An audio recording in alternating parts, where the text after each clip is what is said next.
continuer à servir sa nation, même en étant à la retraite.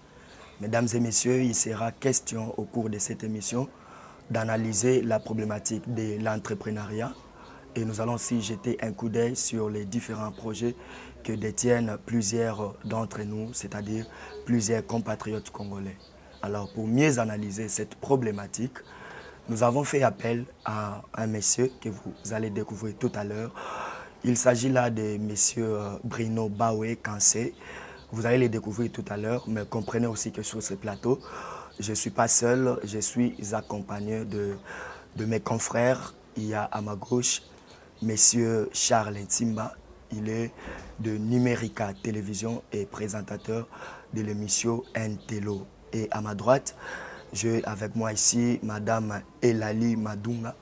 Elle est de Show Télévision et là, elle présente l'émission Congo Découverte. Alors, c'est avec eux que nous allons devoir acheminer au cours de cette émission pour savoir qu'est-ce qui bloque certains projets ici en République démocratique du Congo, mais aussi savoir comment entreprendre, à quel âge faudrait-il entreprendre et pour quel but faudrait-il entreprendre. Voilà, les décors étant plantés, nous allons directement dans notre émission. Messieurs Bruno Bawe, c'est avec vous que nous allons commencer cette émission. Mais j'aimerais, avant de vous donner la parole, saluer d'abord les amis qui vont présenter avec moi cette émission. Il s'agit là de monsieur Charles Ntimba de Numérica Télévision. Monsieur Charles, bonjour. Bonjour, monsieur Gaspard, confrère. Merci beaucoup. Madame Elali Madunga, bonjour. Bonjour, très cher confrère. Bonjour, monsieur Bruno. Bonjour, madame. Merci beaucoup.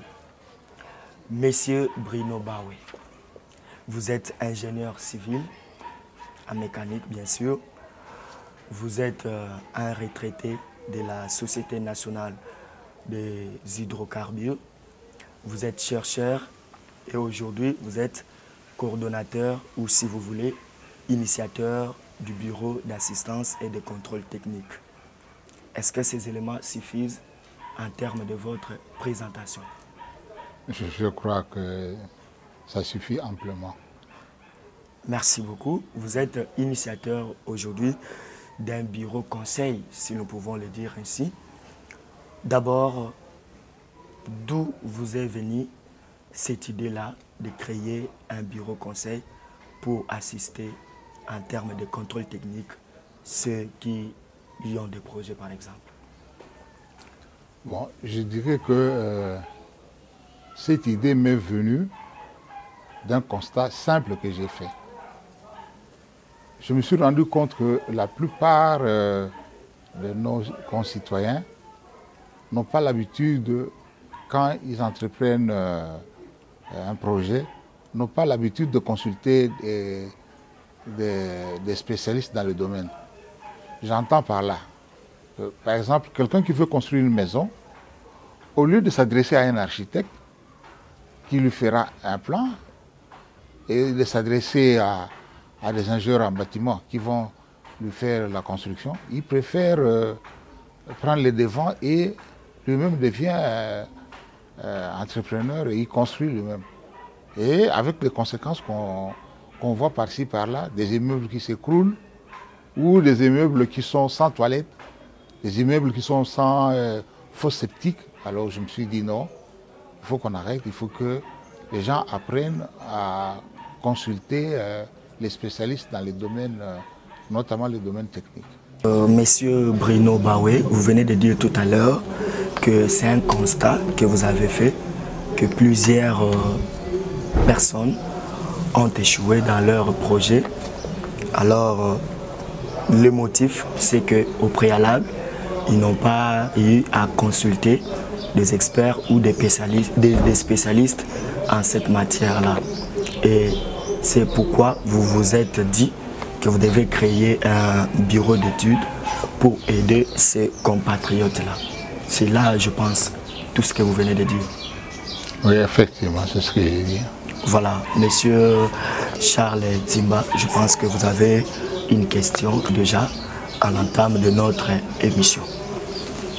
Oui, Monsieur Bruno, en vous présentant, vous aviez dit que vous avez travaillé comme ingénieur retraité d'une société, de la Société nationale des hydrocarbures.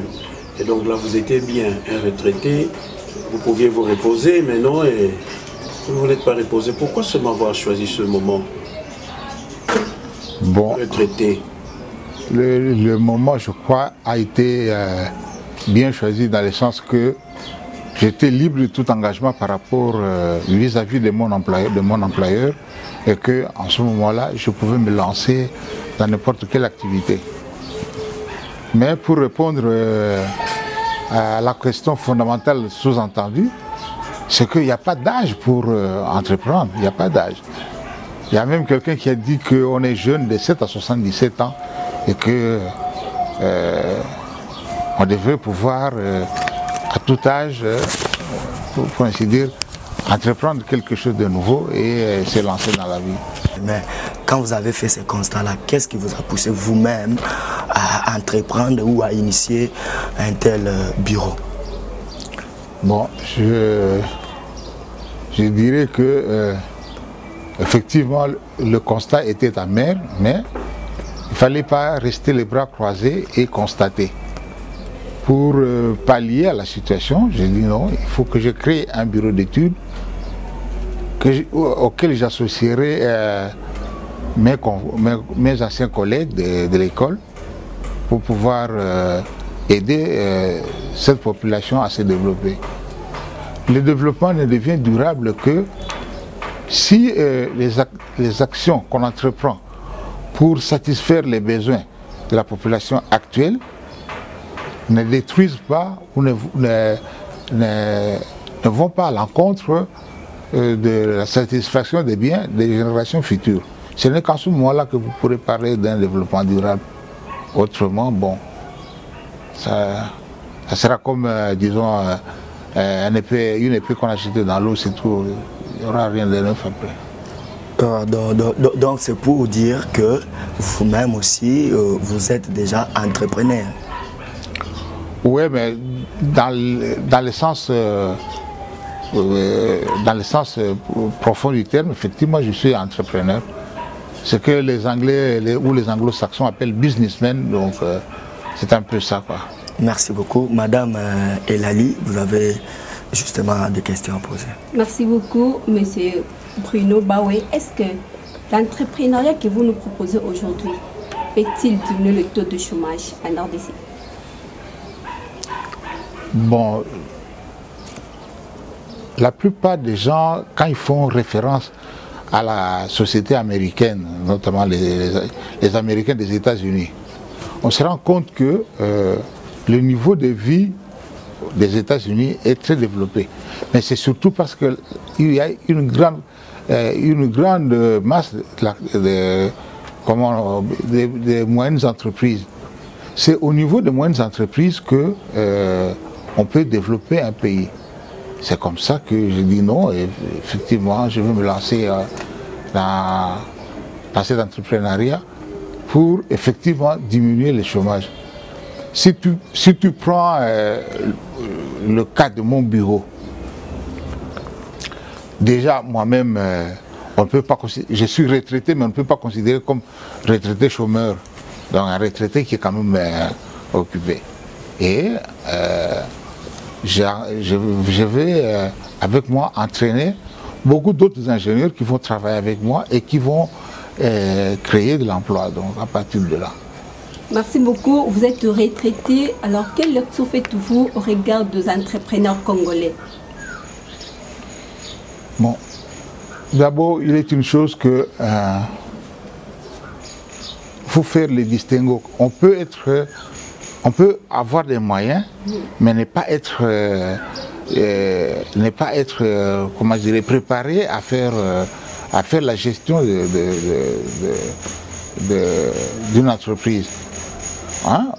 La plupart de nos concitoyens ont tendance, quand ils ont les moyens, eux-mêmes, ils prennent l'initiative, mais ils sont eux-mêmes entrepreneurs, ils sont eux-mêmes gestionnaires de l'entreprise qu'ils ont créée.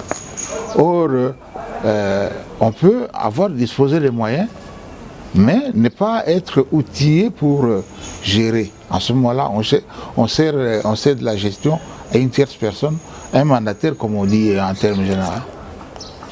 Personne n'ignore que la République démocratique du Congo est potentiellement riche, sur tout le plan. Alors, quel est l'apport de l'entrepreneuriat dans notre pays, au regard de nos richesses? L'entrepreneuriat dans notre pays pourrait permettre à ce que, justement, que ces richesses-là ne soient pas des richesses en sous-sol, mais que ce soit des richesses qui puissent permettre à la population d'en jouir. Si vous prenez un cas simple, vous avez de l'or, mais cet or-là se trouve sous-sol. Si personne ne va le chercher, il restera là. Et jusqu'au jour où nous allons quitter cette terre des hommes, cet or restera là.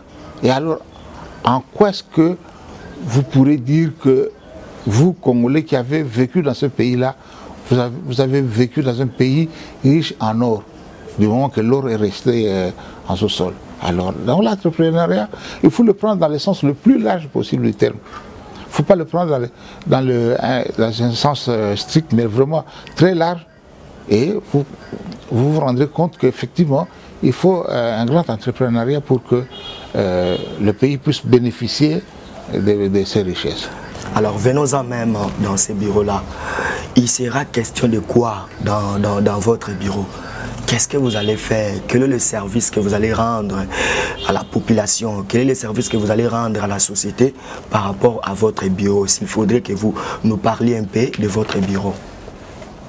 Bon, pour parler brièvement des bureaux d'études que j'anime, nous avons l'ambition d'essayer d'assister la population congolaise, pour ainsi dire, dans tous les domaines. Parce que là, je suis l'animateur, je suis, comme on pourrait dire, la tête de l'iceberg.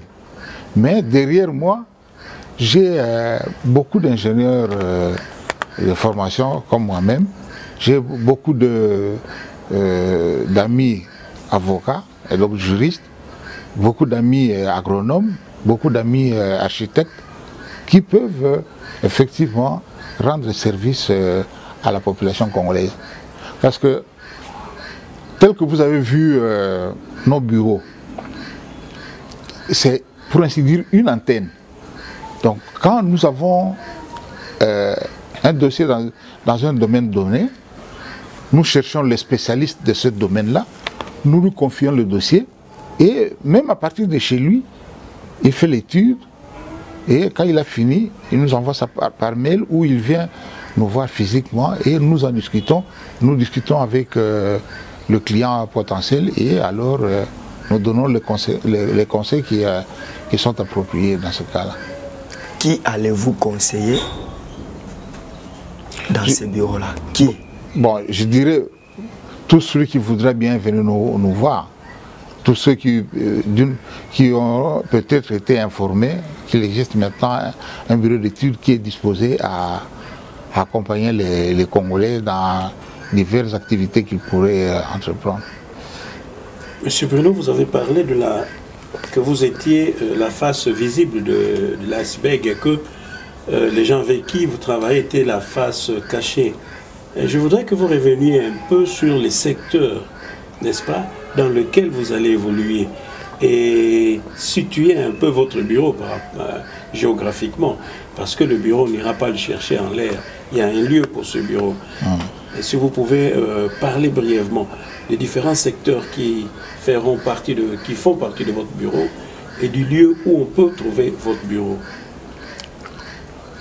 D'abord, le lieu, il est facile à cerner. Nous sommes sur l'avenue de la Poste, au numéro 17 de la commune de Massina, dans le quartier Sans Fil. Donc le quartier qui est juste en face de l'entrée principale de Njili. Alors pour revenir à votre question concernant les différentes activités que nous avons. Pour le moment, nous nous sommes focalisés sur l'explo-production. Nous avons des spécialistes qui travaillent comme anciens pétroliers, des spécialistes qui travaillent dans l'explo-production. Quand vous répondez à mon confrère Charles Ntimba, je vous ai entendu et vous avez dit, plus vous êtes dans les secteurs des hydrocarbures, alors que les porteurs de projets ne sont pas que dans ces secteurs-là. Alors, il y a des gens qui ont des projets dans différents domaines, dans différents secteurs de la vie. Pourriez-vous dire que ceux-là ne sont pas concernés ou les bureaux concernent tout le monde? Non, je crois que si vous m'avez bien suivi, j'ai également dit que nous étions dans le secteur de l'engineering. L'engineering, c'est en fait, c'est déjà un peu, ça embrasse un peu déjà divers secteurs de la vie. Et nous avons des architectes qui travaillent avec nous, qui sont en consulting avec nous, les gens qui travaillent dans les énergies nouvelles ou les gens qui sont dans le transport de l'énergie. On peut toujours. Même dans des petits secteurs que je n'ai pas cités, bon, nous allons certainement trouver un spécialiste dans ce domaine-là. Vous assistez ceux qui ont les projets, oui ou non? Effectivement. Ce sont des personnes qui ont des projets que vous voulez assister. Mais je pense que des bureaux qui assistent ou des bureaux qui étudient les différents projets existent déjà ici en République démocratique du Congo. Alors, quelle est votre particularité? Effectivement, il existe beaucoup de bureaux sur la place de Kinshasa et dans le pays. Mais notre particularité, c'est que nous n'avons pas l'intention de limiter les gens. Hein? Donc, déjà, comme vous savez, la plupart de mes collaborateurs sont des retraités comme moi. Donc, ce ne sont pas des gens qui viendront dans les bureaux pour chercher à faire fortune. Ils viendront spécialement pour servir. Donc, c'est déjà un grand pas par rapport à la population. Et puis, j'ai travaillé longtemps dans le secteur pétrolier. Près de 40 ans dans le secteur pétrolier. Je voudrais quand même apporter la rigueur qu'il y a dans le secteur pétrolier, l'amener dans la vie du quotidien des Congolais. Merci beaucoup, M. Bruno, vous êtes expert. Partant de votre expérience, est-ce que toute personne est censée d'abord d'entreprendre? Il faut noter une chose. Quand vous voulez entreprendre, ça ne veut pas dire que c'est vous seul, donc en solo, que vous allez faire votre entreprise. Vous pouvez vous associer avec d'autres personnes pour faire une entreprise. Et que pensez-vous de ce genre d'entrepreneurs qui n'associent pas les autres, qui se croient moins d'être au-delà des autres? Mais je crois que c'est une mauvaise attitude. C'est une très mauvaise attitude. Je crois que le mieux à faire, c'est de s'ouvrir. Et peut-être que vous allez tomber sur quelqu'un qui est mieux outillé que vous du point de vue de la gestion. Et en ce moment-là, tout le monde trouvera son compte, comme on dit en général. Aujourd'hui, vous avez pensé à pouvoir créer un bureau au profit de la nation. Est-ce que votre projet est capable d'aider combien de personnes? Disons que ne soyons pas limitatifs. Autant de personnes qui viendront nous consulter, elles seront les bienvenus. Donc nous n'allons pas limiter, nous sommes vraiment ouverts à tous les publics. Vous savez, aujourd'hui, tout le monde vit des projets. Et les projets, quelqu'un peut faire une porcherie, n'est-ce pas? Et il a envie de faire une porcherie, il a envie de faire, disons, de l'agro-pastoral. Je ne sais pas si tout ce monde-là peut vous contacter. Parce qu'effectivement, quand on voit les vases étendus, par exemple, dans le plateau de Batéké, où, en principe, on peut avoir des entrepreneurs pour y travailler, est-ce que tout ce monde peut venir vous consulter? Bon, je crois que je conseillerais aux gens de venir nous consulter. Parce que la plupart de nos concitoyens, quand ils font des demandes de crédit auprès des banques, souvent, ils ne reçoivent pas une réponse positive. Ils croient que c'est par ségrégation qu'on le fait. Or, en général, c'est pas ça. C'est parce que l'étude, quoique étant bonne, mais elle est très mal présentée. En ce moment, le banquier, le bailleur de fonds, a difficile à pouvoir s'engager et dire que si effectivement cette activité-là sera productive. Or, si vous venez nous consulter, nous allons vous conseiller d'abord vous-même l'attitude qu'il faut adopter et ensuite nous allons vous aider à présenter un dossier, comme on dit, un dossier bancable, qui soit donc qui puisse être apprécié à sa juste mesure par une banque ou un bailleur de fonds. Oui, je voudrais vraiment vous raconter une petite histoire. Un oncle qui a finalement eu ça de compte final à la banque du Zaïre à l'époque. Et il a acheté un terrain dans le Bas-Congo, il a cultivé et puis ça n'a pas marché. Il a finalement tout perdu, quoi. Et à celui-là, il y a des gens comme lui qui font la même chose. Ils ont de l'argent, mais ne considèrent donc indirectement, c'est à eux que vous vous adressez. Je dirais que tomber en soi n'est pas mauvais. Mais refuser de se relever, c'est là que ça devient dramatique. Il faut se relever autant de fois qu'on est tombé. Je voudrais encore vous poser une question. J'admire l'entrepreneuriat, surtout que vous êtes retraité. Il y a de jeunes gens qui terminent à l'ISTA, qui terminent en Polytechnique, qui terminent un peu partout, qui ne trouvent pas de travail et qui restent bras croisés. 2, 3, 4 ans après, ils perdent même tout ce qu'ils ont appris à l'université. Qu'est-ce que vous pouvez leur conseiller? Le conseil que je pourrais leur donner, c'est justement d'avoir un esprit assez, comment dirais, comme un peu aventurier, là, comme font les anglo-saxons. En ce domaine-là, les anglo-saxons sont très avancés par rapport à nous. Donc, tu as une idée, mais essaie là. Rien ne dit que tu vas échouer. Rien ne dit que tu vas échouer. Tu as fait, par exemple, les constructions. Propose tes services à quelqu'un qui veut construire. Peut-être qu'il va t'écouter et quand il aura vu le travail que tu auras fait, il comprendra qu'effectivement, j'ai eu raison de le consulter. Et alors, c'est lui qui sera votre propagandiste, si je peux dire. C'est lui qui fera la réclame à votre place. Et alors, l'entreprise sera née. Et vous, alors, à votre tour, vous allez engager d'autres personnes qui vont travailler avec vous. Ou y a-t-il d'autres motifs qui peuvent concourir à l'échec d'un projet? Bon, je crois que c'est certainement l'approche préalable qui n'a pas été bonne. Il peut arriver des cas, des cataclysmes. Ça peut arriver, des pluies torrentielles qui vous dévastent, donc vraiment imprévisibles. Mais là, c'est la nature qui est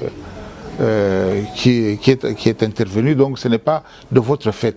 Mais si vous voulez que ce soit quelque chose qui réussisse de votre fait, changez d'abord votre façon d'approcher le problème.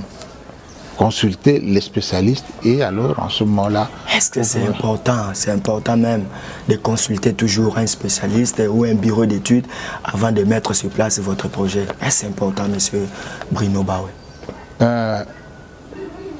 Anecdote pour anecdote, je vais vous dire que quand nous étions étudiants, notre professeur d'organisation des ateliers nous avait raconté une histoire. C'était un Roumain. Il avait un de ses amis qui avait construit un restaurant parce que c'était à l'époque de la guerre froide et les quelques personnes qui étaient sorties pour les États-Unis ou l'Angleterre, quand ils sont rentrés au pays, ils avaient tendance à construire des restaurants et des trucs comme ça. Il a construit un restaurant suivant ses normes, suivant sa vision des choses. Et mais il a vu que ça n'allait pas. Les gens ne venaient pas. Il a fait venir quelqu'un avec lequel il avait été aux États-Unis. Et quand la personne est arrivée, il a constaté qu'en fait, le problème qu'il y avait, c'est que la cuisine était trop éloignée par rapport à la table de service. Donc, un petit rien. Or, des détails comme ça, l'architecte fera attention. L'architecte comprendra que si on doit traverser tout un couloir avant d'arriver à la salle de service, les gens en auront assez d'attendre, les gens vont s'énerver. Monsieur Bruno, c'est juste une question de curiosité. Lors de votre présentation, quand vous avez présenté le bureau, vous nous avez dit que vous êtes situé beaucoup plus à la Tchangou. Mais pourquoi le choix de la Tchangou par tant que beaucoup plus d'entrepreneurs préfèrent au moins aller s'installer leur bureau au centre-ville? Mais pourquoi vous avez trouvé bon de vous installer ici?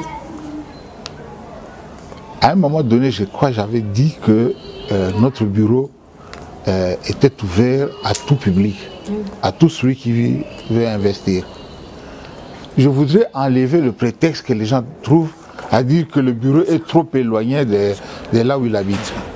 Donc la ville est inaccessible, qu'il n'y a que les gens nantis qui doivent consulter les bureaux d'études. Non. C'est comme ça que je me suis installé à la Tchangou, très près de la population congolaise. Comme vous savez que la population la plus dense de la ville se trouve dans la Tchangou. Ma question, c'est aussi une curiosité. Souvent les gens ont tendance à aller dans les bureaux d'études des plans. Et vous là, vous osez, j'ose le dire aussi, vous faire remarquer en tant que coordonnateur, initiateur d'un bureau d'études. Mais vous n'avez pas peur de ces mozongos-là? Vous savez que dans quelqu'un qui a l'esprit d'entrepreneuriat, il a l'esprit du risque, il a le goût du risque, donc il ne peut pas avoir peur dans ce sens-là. Mais d'un autre côté, il faut noter que la plupart de ces bureaux-là, bien que la tête de l'iceberg, comme je suis la tête de l'iceberg, bien que la tête de l'iceberg c'est un mozungu comme vous avez dit, mais celui qui fait la sauce à la cuisine là-bas, qui prépare tous les dossiers, en général c'est un Congolais. Qui ont étudié dans les mêmes écoles que nous, donc qui ont une bonne formation scolaire, mais il fait le travail pour le compte de quelqu'un d'autre. Il a peur lui-même de s'installer à son compte, mais quand vous allez vérifier, si on pouvait, comment je dirais, si ça avait été une sauce qu'on pouvait goûter, on allait se rendre compte, en fait, cette sauce-là, elle est fondamentalement congolaise. Mais, dommage, on ne sait pas la goûter. Donc, mais, si vous entrez en profondeur, vous allez quel est l'ingénieur qui a effectivement conçu ce dossier, qui a conçu effectivement ce projet, vous verrez qu'en fait, c'est un Congolais. Monsieur Bruno Bao, peut-on dire que vous n'avez pas peur de la concurrence en répondant à la question de M. Charles Timba ici? Parce qu'il a bien souligné que la mentalité congolaise voudrait que quand vous avez un projet, il vaut mieux consulter un blanc, consulter un bureau d'études où il y a des personnes qui ont une peau différente un peu avec celle que nous portons nous autres là. Alors, vous n'avez pas peur de cette concurrence-là? Bon, je crois qu'il n'y a aucune raison que je puisse avoir peur. Vous n'avez pas peur au moins de qui que ce soit? Moi, j'aimerais savoir beaucoup plus. Quelles sont les modalités pour développer l'entrepreneuriat dans notre pays? Bon, à ce niveau-là, je crois que... parce que l'entrepreneuriat, l'initiative est une chose, mais la formalisation est une autre chose. Vous pouvez avoir l'idée de vous engager dans une entreprise, dans un domaine ou dans un autre, mais il faut savoir que vous devez avoir les documents de l'État qui vous permettent de travailler dans les domaines que vous avez choisis. Et actuellement, on a créé ce qu'on appelle les guichets uniques pour la création des entreprises. C'est un guichet qui permet, qui favorise, qui rend la tâche facile à tout celui qui voudrait créer une entreprise, de régulariser, de formaliser la création de son entreprise. Alors, quel appel lancez-vous à la population congolaise qui nous suit là? Mais je crois qu'ils doivent apprendre à effectivement consulter les spécialistes quand ils veulent s'engager dans une entreprise donnée.